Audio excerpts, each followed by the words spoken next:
Hello, everyone. Welcome again to another Campfire session.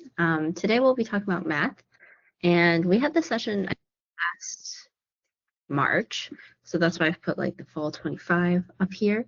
But yeah, super excited to talk about the new updates to Flint that apply to math with you all, and some of the like recurring themes that we're seeing with how teachers are using it. And yeah, with that, I'll just go ahead and go to the next slide. Yeah, so today we'll start off with the ice-breaking news as always, and kind of just like as our little way to get people's gears rolling and like thinking about how AI fits in the classroom. And then I'll walk through some features in Flint that make sense for math. Some things that have like been around for a little bit, some things that we've improved since last March. And then I'll walk through an example of like how to use chats and activities for math purposes. And then finally, we'll have some time for like some share outs, some feedback. Yeah, I've like asked a couple of specific teachers if they have time to share. Not sure if they're on the call yet, but we'll check later on. But yeah, if any of you all on this call here have used Flint for math, feel free to share your 2 cents at the end. I think everyone kind of sharing what they've been doing and talking about like what they're planning on doing next is always helpful. But yeah, I'll try and leave plenty of time for that. As for some housekeeping items, the recording will be available later, so no need to like take notes or anything, unless you want to, of course. And questions are welcome at any time. Feel free to like unmute and just interrupt me or throw them in the chat or raise your hand, whatever you feel most comfortable doing. Trying to keep all of these pretty casual, so happy to, take questions whenever.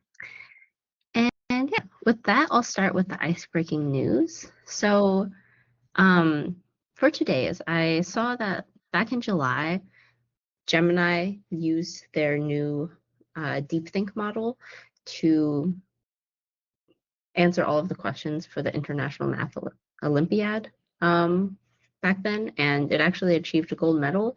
I think of the 6 questions they got right, basically there was just like one the model wasn't able to solve. And yeah, I mean, it seemed like a pretty big deal. They were very proud of it. And the International Mathematical Olympiad president even said, like, we can confirm that Google DeepMind has reached the much desired milestone of like 35 out of 42 points. Yeah, and they were very astounded and like also found the answers that the model provided were very clear, precise, and easy to follow. Yeah, and like of there's like only about 8% of contestants got gold medals. So the fact that it's outperforming like 92% of some of the top like math high schoolers out there is pretty crazy. So I do think compared to, this point last year, a similar point of like last semester, AI is getting much better at math. Of course, it still like makes mistakes sometimes. There's still hallucinations. So I still think like the application of using like a language model in mathematical context can still be a little bit of a struggle, but I think it's like inspiring to see that things are improving and that maybe one day it will also perfectly be able to do everything, just like how it's able to write very nice sentences. Yeah, but that was just like what I had to share. Anyone have any thoughts on this or anything to add?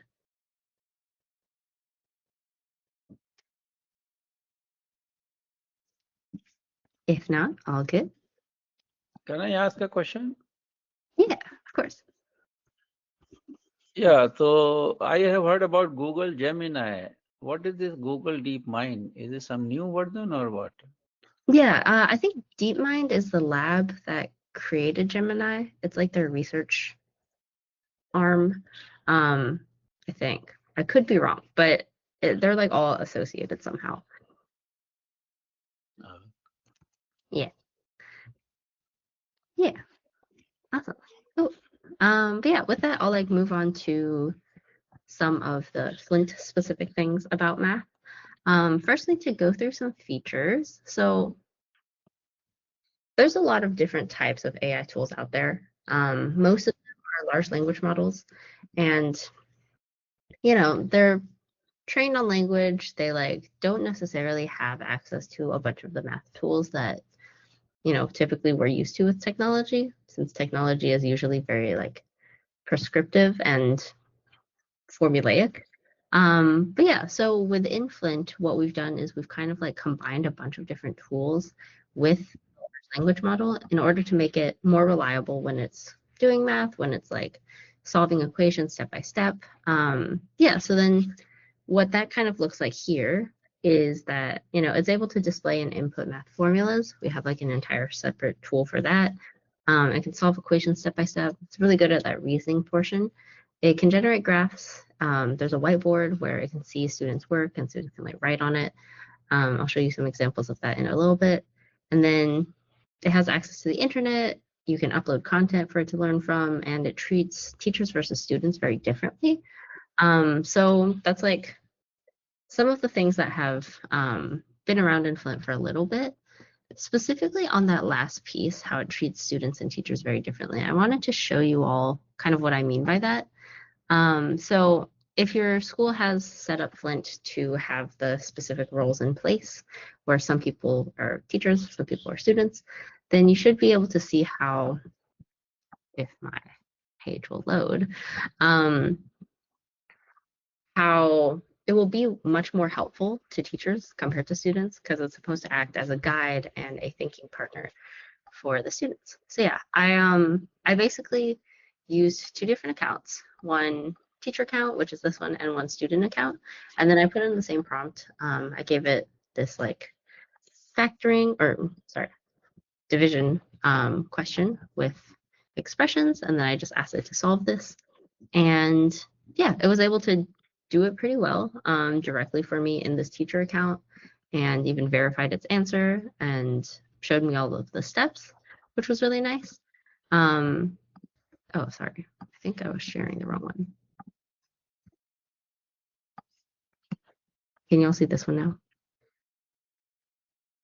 Thanks. Okay. Yeah. So here it was able to solve the step by step and show me its process. And then in this student chat, again, same question, but it kind of takes a very different approach where it says like, since you're a student, I won't solve this for you, but I'll guide you through the process. And it's giving me like two different methods that I could use and even kind of guiding me on how the different steps should follow through. And then it's asking me to do the actual calculations and actual setup myself. So yeah, that's kind of like the distinguishing like interactions that Flint will have with teachers versus students. So we try and make it so that by default, if students are going into Flint asking for help, they're getting a more guided and responsible response from the AI. Yeah, so those are kind of some things that have existed for a little bit. Things that are new since last year, some of these are like very new, is that we have a better base AI language model in Flint, which is called 4 Sonnet. I think last time we did this session, it was still 3.7. So yeah, our team is always looking at what new models are coming out, which ones are most effective for teaching and learning, and putting those into Flint so you don't have to worry about it. Yeah, and now the camera that is available in Flint for inputting photos, it can now flip for if you're using like a phone or tablet. So that's going to be a lot easier for students to be able to share their work with Flint, even if like they don't have their laptop or like they don't want to like go through the trouble of like typing out their work. They can just take a picture, ask for feedback. Yeah, that could be very helpful. And then equation support and documents is also now available. I'll show you how that looks in a sec. But essentially you can have Flint generate documents with math equations now, all embedded, and those are like formatted correctly, and you can edit them as well in the document editor. And then the equation editor is now collapsible and movable. I'll also show you what that looks like. But essentially it can now be easier for students to both edit equations and look at the chat and any other resources that you have in Flint. And there's a need attention needs attention highlights now available in the analytics, which I'll also show you later on. But essentially allowing Flint to highlight to you all as teachers, like which students you might want to go talk with or like provide additional support as they're going through activities in your classroom. Yeah, so yes, that's just like a quick overview of the new features, and I'll show you how they all look through this next section on actual chats and activities. But I guess any questions so far?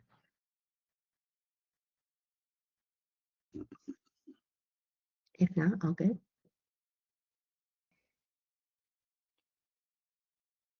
So this graphical feature you have added recently, because earlier there was a whiteboard, I think, and there was a calculator, and we can input some equations, right? So this graphical feature is the new addition? No, it's been able to generate graphs for a while. But I think we maybe added it sometime in the middle of last school year. Um, yeah, and if you don't ask it to generate a graph, then it might not just do it like offhand without a prompt. So I think, yeah, it has been around for a while, but it does look a bit different now. So I'll show you all what the new versions look like.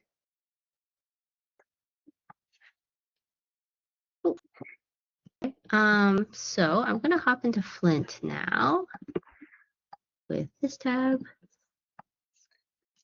and here's just an example chat that I had with it yesterday. And so basically, I went to chats in Flint, which, oh, let me just really quickly share with you all where that is. For those of you who are like very new to Flint, we have both chats and activities available. Chats are like one-off conversations that you have with Flint. You as the teacher can get support with like, creating worksheets, lesson plans, writing, anything from like report card comments to emails. This is like a space for you as the teacher or for students also to get individual support and assistance. And then with activities, this is the sorts of experiences that you create for your students, kind of like customizable chatbots. I'll walk you through how to create one later, but with activities, you can really prescribe the way that Flint will act with students and what sorts of goals it has with the students in its conversation. So that's kind of the difference there. And here I used a chat to talk about a worksheet with Flint. So I asked it to create a worksheet for 7th grade and pre-algebra with word problems for practicing finding distances and areas on coordinate grids. Yeah, and then Flint was able to do that. So here it's like put in the word problems.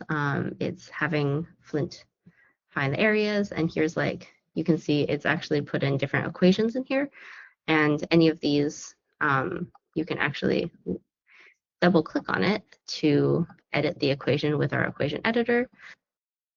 If for some reason you like are creating a bunch of equations in Flint and you want to make edits, that's how you can do that. And then this is kind of how it looks when you collapse it, so you can still see the rest of the document. So edit the equation next to it. Yeah, so that's kind of the new thing there. Yeah, so it created this document for me that of course I can edit and like send back to it, get more feedback and everything. And then what I did actually was ask it to graph the first 3 problems just so I can kind of visualize what it's asking students to do. So here for the distances, it's showing me, the first graph, the second graph, the third graph. Yeah, kind of, I mostly did this to show you all like a visualization of what the graphing looks like. Yeah, and it was able to also graph the areas, and that looks pretty different also. So it's like it can do a little bit beyond what graphing calculators can do, where it's like also finding areas and like making more complex diagrams, which I don't think it was able to do as precisely before. So yeah, that's kind of a bit there. And then here, I took a picture with my phone, put it into this chat. And I'm asking it for feedback on whether or not I did this problem correctly.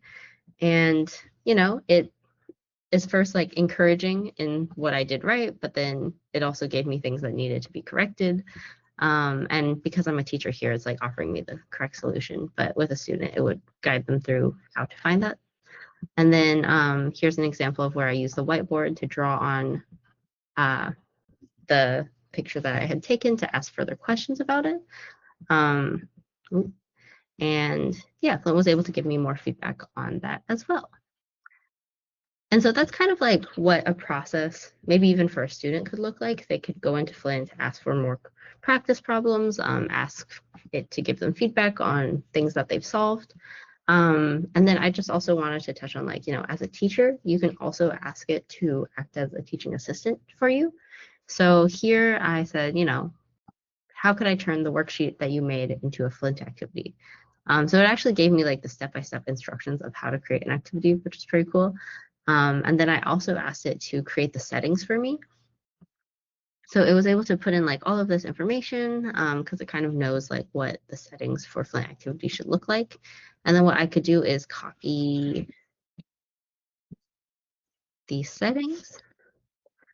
And then I can go back to the home page and then create a custom activity. And then from here, hopefully we'll have like a direct connection between chats and activities in the future.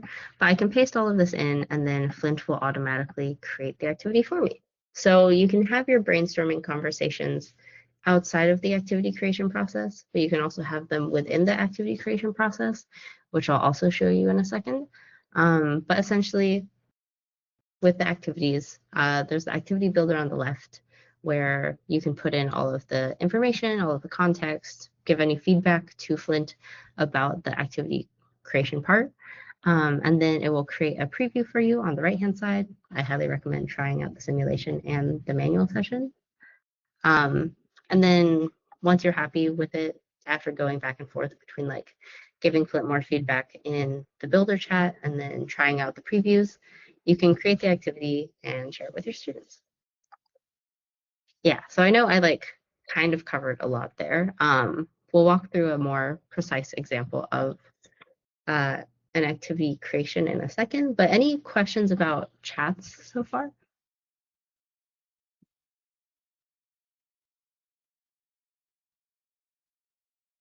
Nice. Okay. Awesome. Then I will continue on. Yeah, so I'm gonna go back to the homepage again and create an activity with you all together. Feel free to follow along if you want. But yeah, I will go ahead and choose custom, or actually I'll choose give problem solving practice this time. And the shortcuts that you click there that have the specific prompts will actually send the first message to Flint so that it'll start to guide you through what it is that you need to give it in order to create a good activity. So here it's, asking for subject area, grade level, type of problem solving, whatnot. And I'm going to put in the prompt of, fifth graders learning patterns and relationships and identifying and extending numerical patterns. And then I'm also just letting it know, like, they know basic addition, subtraction, multiplication, division with single digit numbers. And then I'm asking it to write word problems based on their favorite hobbies, food, and animals. Yeah, so then here, I think this is kind of like leveraging some of the best parts of Flint. We could make an worksheet that does this where it's like testing them on their ability to identify patterns.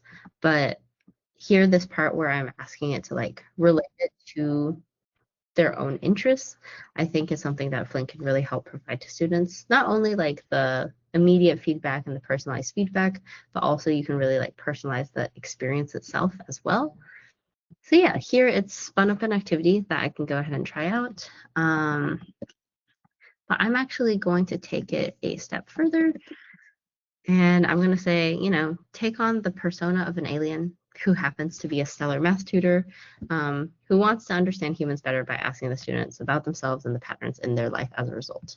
Because I guess we can see before I send that, it's treating it as like a detective sort of simulation, which could be really fun, but you can also take it like way more in the creative side or way more in like a serious side, I guess. I'm going on the a bit more fun and random side of things. So, yeah, Sparky can take on any persona that you're asking it to.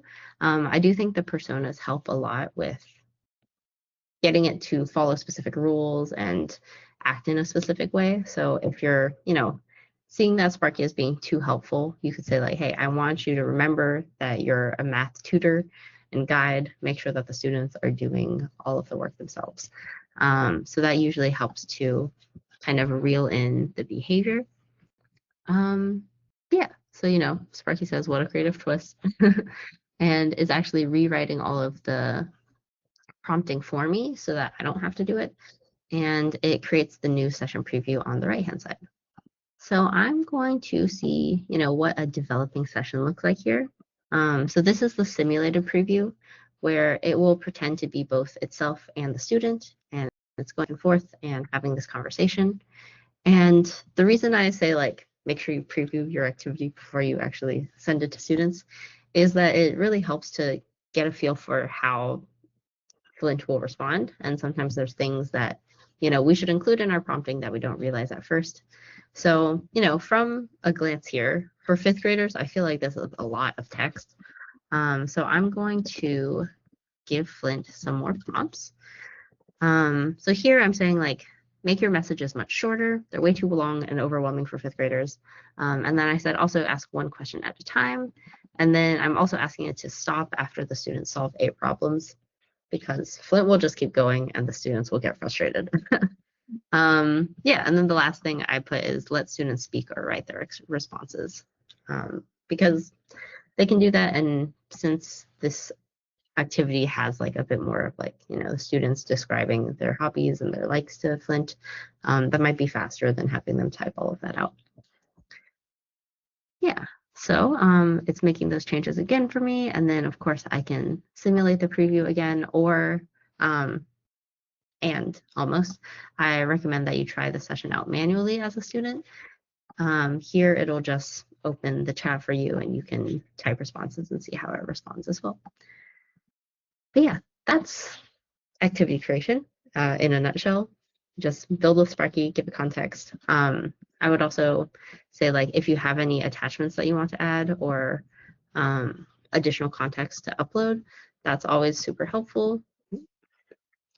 um, especially if you're giving Flint a worksheet that you wanted to work through with students, or if there's like a rubric for grading that you want to add in, great place to add right there. Yeah, and then once you're happy with it, you can create the activity and uh, share the link with students. That's the simplest way, or you can add it into a group that you might have created for your class. Yeah. Any questions before I show some examples of student sessions?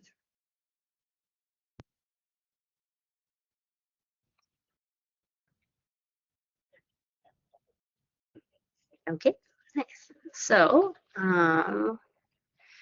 with this one, so this is the same activity basically that I just walked you all through. Um, for a comparison here, this is the one that we just created, so there hasn't been any usage of it yet. Yeah, there's no like analytics, no sessions listed. But this one is the one that has been used by some of the people I know. And yeah, in here, so once you have students using Flint, you'll be able to see all of their sessions listed in the session table. You'll get activity analytics as well. And the main thing that I wanted to highlight here for you all today is the needs attention feature. So if anyone in your class is, either not engaging properly with the activity or they're kind of getting like really confused and are requesting help, the needs attention feature will highlight that from all of the conversations that are happening. So yeah, and this pops up live. So as you're having students go through activities, Flint will like let you know like, hey, you might want to go to like check on Jacob or check on Sohan. And it'll kind of give you some context as to what's going on here. So yeah, this was just a case of not engaging properly, but it will also catch anything from like students saying like, I'm super frustrated with this, or I'm super lost, and it will highlight that for you. Yeah, and yeah, I won't dig too much into the details here, but if anyone has questions about it, feel free to ask.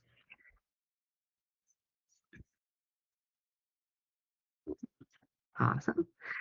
Okay. Yeah, so that's kind of all of the like content that I had. So would love to go through the share out section. I think, let me check. Yeah, I'm not sure if Jatender is on the call right now. Maybe something came up for him. But yeah, I actually have a video to show you all from Lakshmi Saranavan. She's a math teacher who graciously sent this like very high quality video. I think their school made it anyways, and I'm just stealing it for the session. So I'll just go ahead and play through. But anyone in the audience, as you're like thinking about either how you've used Flint or how you want to use Flint, feel free to share after this. The rest of the time on this call is dedicated to you all. So if you have any thoughts, please share. Yeah. Let me know if you can't hear the audio here, by the way.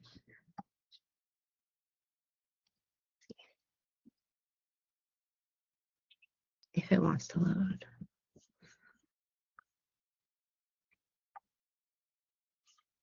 Okay, hold on. I will share from a different tab because I think that one just likes to give me a hard time.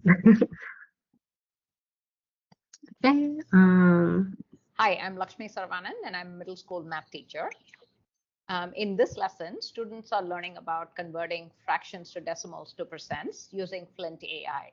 What makes it more powerful is that students are able to handwrite their mathematical process directly on the app. Using this, Flint AI is able to give immediate feedback on their mathematical reasoning skills based on what they have written, while I am walking around helping individual students with their specific questions. Technology does not replace teaching, it only enhances it by giving me more details on what each student is struggling with or what they are doing better in. The impact on students is immediate and measurable. Students who once struggled with fraction to decimal conversions now attempt multiple approaches in one lesson, receiving instant feedback that builds both competence and confidence. Rather than discovering mistakes tomorrow, we address them right now when the learning moment is most powerful. Yeah. So I think that was like a very quick overview of some things that Lakshmi has been trying out. But essentially, what a popular use case of Flint that I've been seeing is, students are able to work through problems one-on-one, but they get Flint on the side as an additional helper. And then you as the teachers can like walk through and like still have like those deeper connections with each student. And, it's not about like replacing or fully changing anything, but more so that augmentation and giving you all like more data points and more access points to students. Okay. That was all of the content that I had. Is there anyone who would like to share their experience trying Flint with students?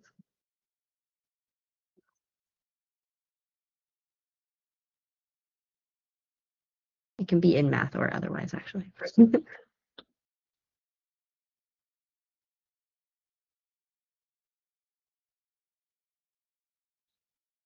Yeah, I know, Laura, you shared recently, but I might call on you for this because I know you've had like a decent amount of success with students using Flint, I would hope.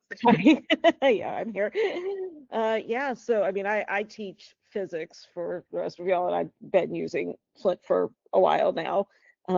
So I learned a couple of things just now too, with using the whiteboard and the camera thing. I think the camera thing has a lot of interesting potential for math, because it's always such a pain to type math, and students do not want to do that. So I'm looking forward to trying that one out, because I never really tried that one myself.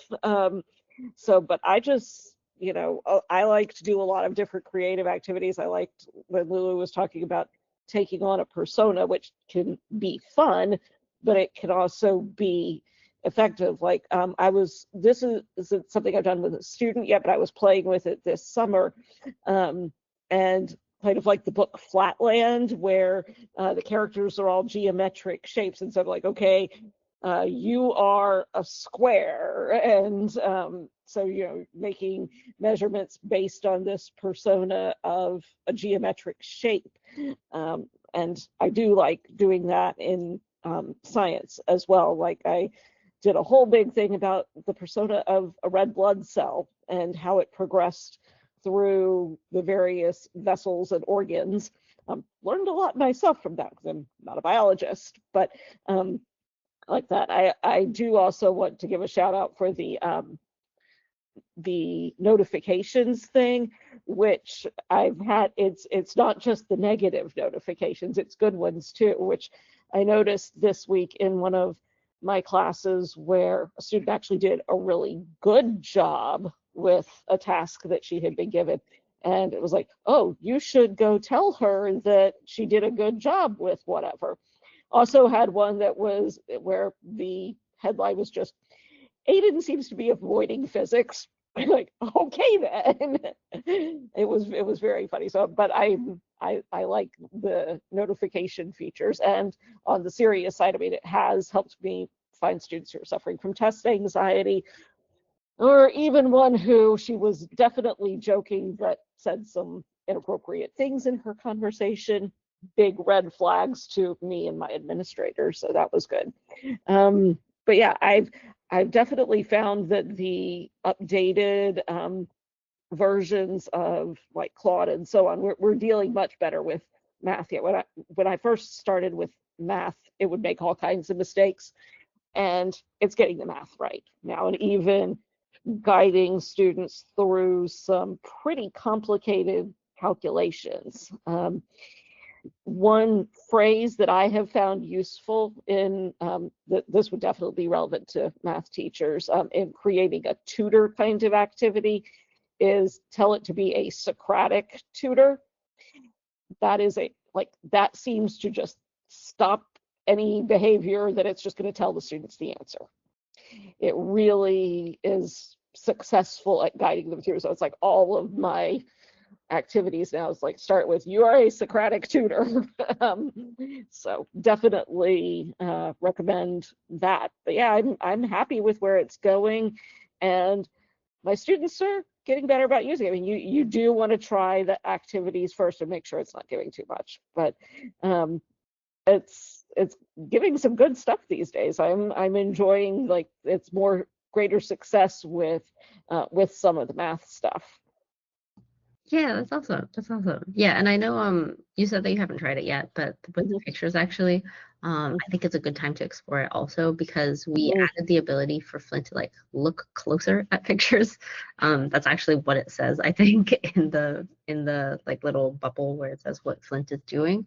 But yeah, before it wouldn't be able to see many details in the photos, but now it's like better at like catching the details, and it'll actually like look at the image twice, almost like a human, kind of weird. But yeah, so I think like that's also a lot more accurate. So excited for you to try it out, and let me know what you find. You just like if the student did some work on a piece of paper, they just hold it up to their computer camera. Yep, exactly. Oh yeah, and the option for inputting that into the chat. Let me show you all where that is also. Yeah, it's just this little camera icon in the bottom right. So if you ask it to take a photo, it will take a photo of me here. But on laptops, sometimes students have like just raised up their work and then click take. But of course, if your students are like working on a phone or tablet, phone experience isn't ideal, but it's workable. It can be a lot easier for the students to take a picture of their work. Yeah. Very exciting. Very good. Anyone else want to share what they've been doing or what they've experienced? I also see that Izzy is on the call. Sorry to call on you, Izzy, but Izzy's actually a student. I don't know if she wants to share anything about like how she's been using Flint. But yeah, sorry to call on you out of the blue. All good. Okay, actually, I did have something to share. Yesterday, we had a workshop at my school where we invited students to come in and ask them what they'd like to learn how to make AI tutors for, specifically with Flint. And so we actually went over how to make physics problems and math problems with them. And something interesting that I found was how, like, it was really exciting to me how much better the graphing is, because they're doing free body diagrams right now in physics. And I know that the girl I was working with was really, really happy about that. Something I also wanted to touch on is like using Sparky as like a first step is what we found works best for like telling the students how to make AI tutors, because sometimes it's a little overwhelming and just like brainstorming and like kind of just giving it all your ideas to Sparky and having Sparky refine that into instructions works a lot. And then like going in manually and adding certain rules is something that I encourage a lot with the students that I'm helping create them right now.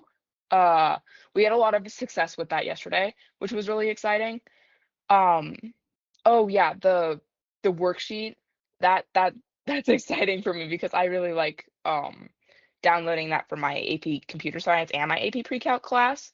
So I think that that's something that if you're talking to your students about certain things that you would suggest with Flint, I would definitely recommend the worksheets as well as like telling them about the photo taking because I did not know that until today. So yay! Thank you so much, Lulu.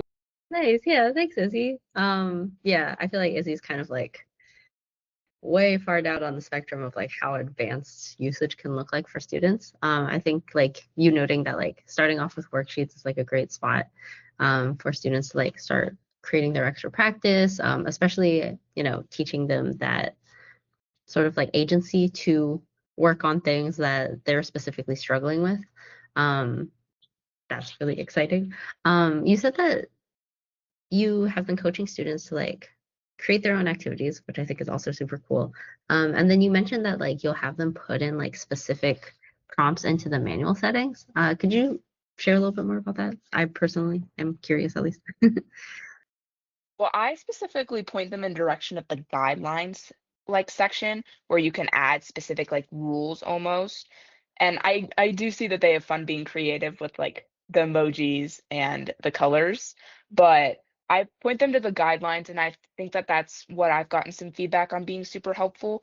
Like if they don't like how Flint's responding with this, them adding something in there in the after the preview to change it up a little bit, that's where we usually point them to because it's hard to sometimes get that all of the rules into a big prompt to Sparky. That makes sense. That makes sense. Awesome. Yeah. Um, anyone else have any other questions for Izzy? Oh, looks like Laura might. Hi, I'm new to Flint and Sparky. Are there other things other than the Campfire chats that for PD and things like that? Yeah, yeah. Have you talked with Jacob yet on our team? Okay. He's like kind of our like main customer success person, but there's like a lot of different things that we have at least, I guess. I'll actually go ahead and like do the wrap up to show you all what some of those things look like because they're actually at the end of my slides. But yeah, we do have the campfire sessions. They're all like themed on different topics usually. And so this is kind of the schedule upcoming. Yeah, the ones that say planning means that the date is still TBD, but they will get booked at some point. And yeah, so those are like kind of the ones that are coming up. If there's any like specific topics that you want to see, just let me know and we might be able to plan for one. We also have all of the recordings on our website, which I can paste in the chat in a second. Oh, it's actually right here. That's so funny. Okay. Yeah, so this is where all the recordings are. We've been doing this for like almost 2 years now. I think we started last December. Or no, sorry, last December? I don't know. It's been a long time. So there's a lot of recordings on the website. And then here are some of the extra things. So Campfire calendar is where all of the campfires get posted. Anyone who's on this call will probably already be subscribed to it. But we do also have our Instagram, which we're going to put more like teacher facing materials on. A lot of our social media is more like administrator facing. So if you like follow us on LinkedIn or Twitter or anything like that, X, then you'll see more administrator stuff. But the Instagram, we want to make more teacher facing stuff. So like actual use cases, highlighting how teachers and students are using Flint. And then I think maybe like one of the more useful things also is the Flint community. It's kind of like a forum mixed with like social media group kind of thing where yeah, we're trying to collect everyone in there. So if you have any questions about usage of Flint or like brainstorm with anyone, or if you just want to see what everyone's up to, there's like different areas for like asking for tech support, showing like teaching triumphs is what we called it, and then also asking for feedback and asking questions. Yeah. But yeah, other than that, if you have any like specific questions about Flint or like how to use it, feel free to just email me. I'll also throw my email in the chat there. Can't promise that I'll get back to you like immediately, but I do try and like help as much as I can, and I love talking with individual teachers about what they're doing. Yeah. Yeah. Thanks for the question, Laura. Cool. Any other questions, comments, concerns, things that you all want to share about how you're using math? Yeah, actually, I was listening to the other teachers, and we also have been using Flint since last year, around maybe say 8 months. And we have used it for worksheet creation and even debating sessions. And then last week, actually, we had a formal observation in class, informal rather. So I just asked Flynn to create a lesson plan for me for DP1 physics on projectile motion. And it was so easy, you know, he created everything, the learning goal and the expectation, the formula and the numericals. I asked them to add a practical also, and that was also created within a minute. So I mean, it was very easy for me to arrange the things in a very quick fashion. And still we are exploring because every day you keep on adding things, so it is difficult to keep pace with it. I have a question, like one of my friend is also a computer teacher in Beijing. And the other day he mentioned in some LinkedIn profile that he is going to talk about something co-grader that will be helping in grading. I don't know if you have any plan or you have any idea, because his talk is I think next week. So I just saw his message on the LinkedIn. It says co-grader, we help teachers spend less time grading and more time teaching the kids. So I don't know if you have any idea about what is co-grader and how can it help to grade and save our time. Yeah. I haven't heard of that specific tool before, but I do know that like using AI for grading has been kind of at least like a popular route for teachers to explore. I do think different schools have different philosophies on like whether or not they should use AI for grading. But you know, I do think like it has merit in like that it can save teachers a lot of time, especially if it's like the first pass at something. And like math and physics are a bit more objective, you know, so it might be really helpful for grading in that sense. And I know some teachers have set up specific activities to help them as grading partners, actually. So when you create an activity in Flint, it doesn't have to be like you make one for students. I mean, as we've seen, like Izzy has been helping students make activities for students, but you can also make activities for teachers in a way. So you could create a grading activity that allows you to get your grading done a lot easier.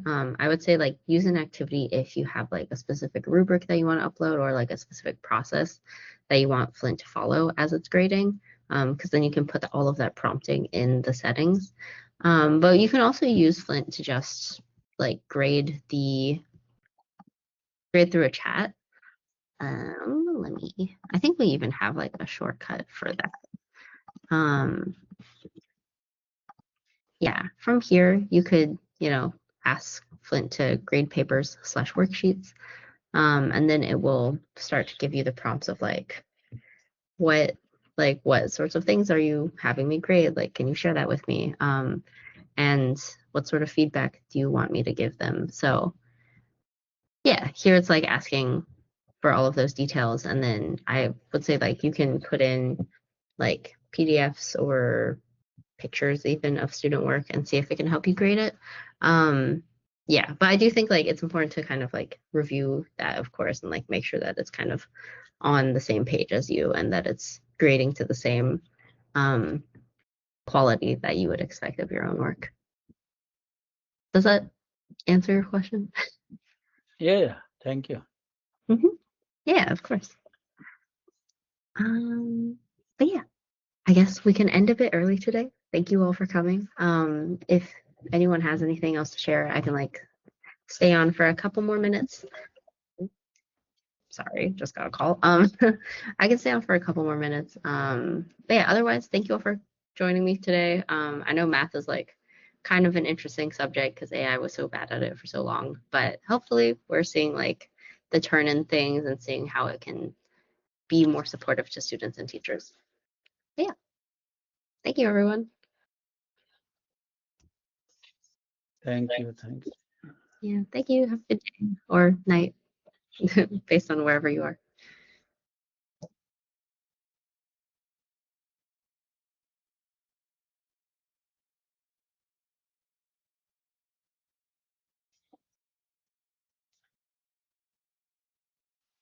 Hey, Lulu. Well, first, thank you so much. This call was super, super informative. I learned a lot from it. Great. Additionally, I'm starting the student ambassador application. Mhm. Is this an okay time to like Oh, get that done and submitted? yeah, sure, yeah. Or Okay. wait, did you have questions about it, or are you asking like if it's still okay to apply? Yeah, I was asking if it's still okay to apply. Oh, of course. Yeah. Okay. We're like, it's like rolling admissions, and like, of course, I know you already, so Yeah. like we know the awesome work that you've been doing. Yeah. I would just like make sure you submit the representative Yeah. form first, and then we'll give you like all of the details on like how to join the cohort and everything. Okay. I think now is actually a perfect time because I have been slacking a little bit on actually putting together the like resources and everything. So now it's like basically all in place. So when you Okay. join, you'll be able to see everything. Okay.